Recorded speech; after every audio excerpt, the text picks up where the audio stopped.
Hi everyone, my name is Johnny and I'm academic support here at Shulman Hall. I'm going to show you guys how to record using the Zoom H4N. So this is kind of like a second part to the GH4 tutorial. This time we're just going to focus on sound. So I highly recommend recording onto an external audio recorder such as the Zoom H4N Pro, just because you'll get better audio quality than as if you were to record into the camera. So this tutorial is just going to show you some of the basic menu features. I'm going to show you all the different ports, all the different buttons, and just get you started on recording audio. So going to the media center and checking out a Zoom H4N, you'll get the device here, the Zoom H4N. You'll get a wall adapter. Highly recommend using this wall adapter if you have access to a power source, especially if you're indoors. You'll get a USB cable here. So this you can just plug into the device and into your computer and just download all of your files there. You'll get a little wind muff here for your microphone. So you can just kind of slide this over the top, right? And you'll get some batteries. I believe you will get rechargeable batteries, and you should get at least one SD card. So now I'm going to just show you guys just setting this guy up. So with the batteries, I highly recommend that you go out there and just buy some batteries, just because it will make your life way easier compared to using rechargeables, especially if you're outdoors and recording sound and you don't have access to wall power here. So we're going to put some batteries in here. They take just 2 AA batteries. Right. Slide this guy out. So you'll see this little ribbon here. You want to make sure that you insert your batteries like so. This way it makes it way easier to take your batteries out if you need to change them out on the fly. And there's a little switch here that says for stamina mode. I would just leave that off. Slide that on, right? So now I'm going to show you all of the different menu system and just starting this guy up. So over here on the side you have your on button. So to turn this on, you want to slide this down, and then we'll start turning on here. So with the Zoom H4N, this whole turning on sequence is probably going to take about a minute or so. It does take quite a while, especially if you have an SD card in here. So this is where you would put your SD card. The Zoom H4N can take up to a 32 gig card. So if you just go out there and get yourself a 32 gig card, highly recommend it. You could also just use what's supplied, but I highly recommend getting your own SD card. That way you're sure that it won't fail because it's always being used. So you insert that. Now we see it's still loading. So this is probably going to take a few minutes here. So one of the other things is just when it comes to using a Zoom H4N, just give yourself enough time to get everything kind of like worked out with the sound, the settings and everything, because this does take quite a while for starting it up. So now I'm just going to go through the menu systems, just the basic intro ones that you need to know about. So to access the menu, there's a button here on the side that says menu. So you click that, right? And then you'll see the menu here. And to navigate the menu is this little dial here. So you can scroll it up, scroll it down, and to select, you just kind of press it in like that. We'll start from the very top. So folder. So this is where you can select where you want to, save like your footage, your audio recordings and everything like that. Or if you just kind of want to see if there's anything saved there. Let's choose folder 1. And now the file is the same thing if you want to see if there's any files in there in the folder. So here we see that there's no files there. And if you want to go back, it's always just pressing the menu button and you'll go back. So now we're going to go to input. And here you want to make sure that your monitor is on. That way you're able to monitor your audio levels. Level auto, I'm going to keep that off. You don't want to give it the ability to just do things on its own. Phantom, so this is important. So if you're using phantom power or you need phantom power, this is how you would give your device phantom power. So you have 48 volts and 24 volts. And if you're using a microphone that doesn't need phantom, highly recommend that you keep this phantom off because you will save a lot of battery power when you're out on the field using this little device here. Plug in, I'm going to keep that off. Okay, so we're going to go back. Now we're going to go into record. So this is where you can choose your recording settings here. So for here, I would just kind of keep it to the default unless you have specific needs. Auto record, I would just kind of look here. So I'm going to keep auto stop as off. All right, and we're going to go back. Pre-record, I'm going to keep that off. Now I'm going to go past these. So this is their system. This is where you can set the time and date. That way you know like when you are recording this audio here. The backlight, I would keep that on. That way it's like easy for me to look from, you know, like a foot away to see what my levels and like what my settings and all those things are doing. Contrast, I would keep it as that. Here we have our battery. So right now we have disposable batteries in there. So you would select alkaline. But if you have rechargeable batteries, you would switch to, and this is important because you want to have the most accurate battery levels displayed. So this tells the device what kind of batteries you have here, and then it will give you a more accurate battery level. So we'll go back, and we'll go back again. And this is our SD card. So this is where you would format. So before you format, like any other device, make sure that you've checked to see what is on this device, if it's something you haven't backed up, etc., etc. So I know that what's on this card I don't need. So now I'm just going to format it. And when you format a card, this might take a minute or two. So definitely give yourself time for this to format and do its thing.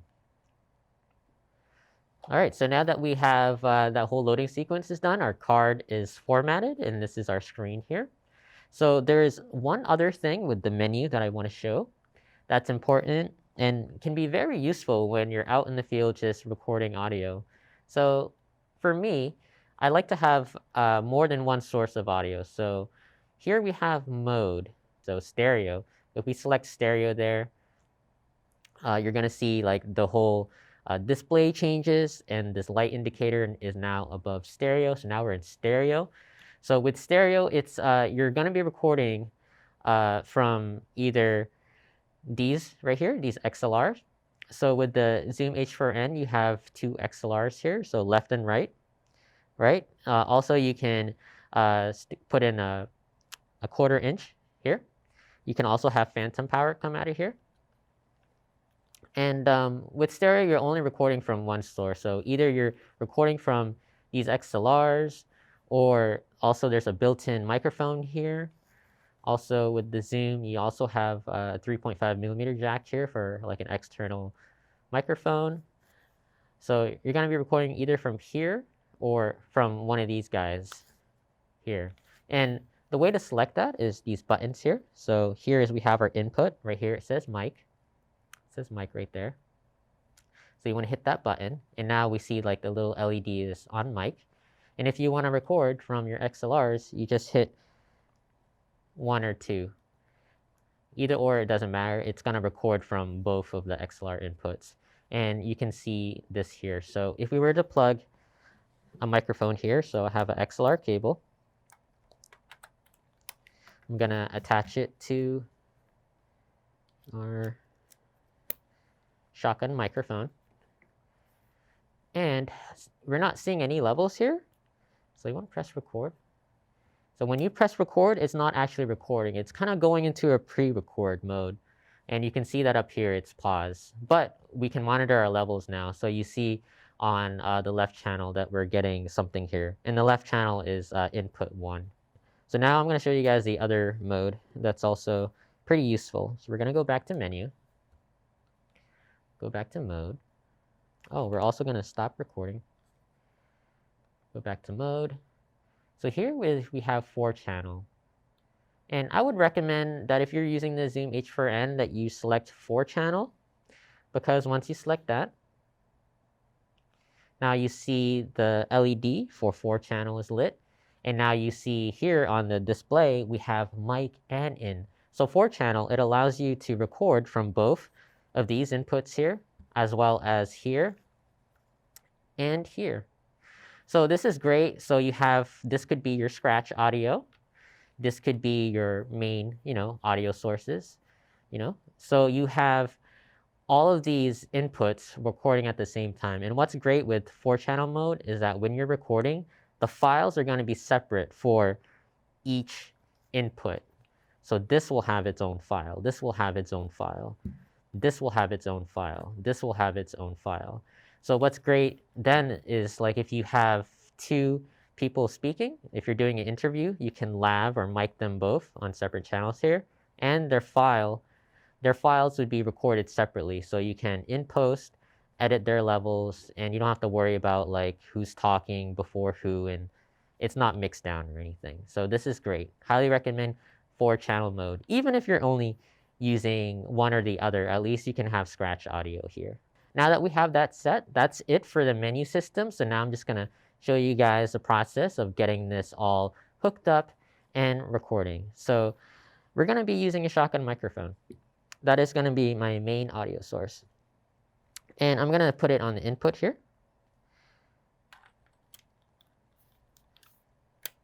And with the shotgun microphone, you want to make sure that if it is battery powered or does it need phantom. So there is a battery in here that I installed earlier, and we already saw that we had levels. So to check our levels, you want to press record, and that will go into the pre-record.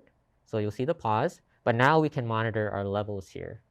So you can see that we do have levels here. So on our mic, we have left and right?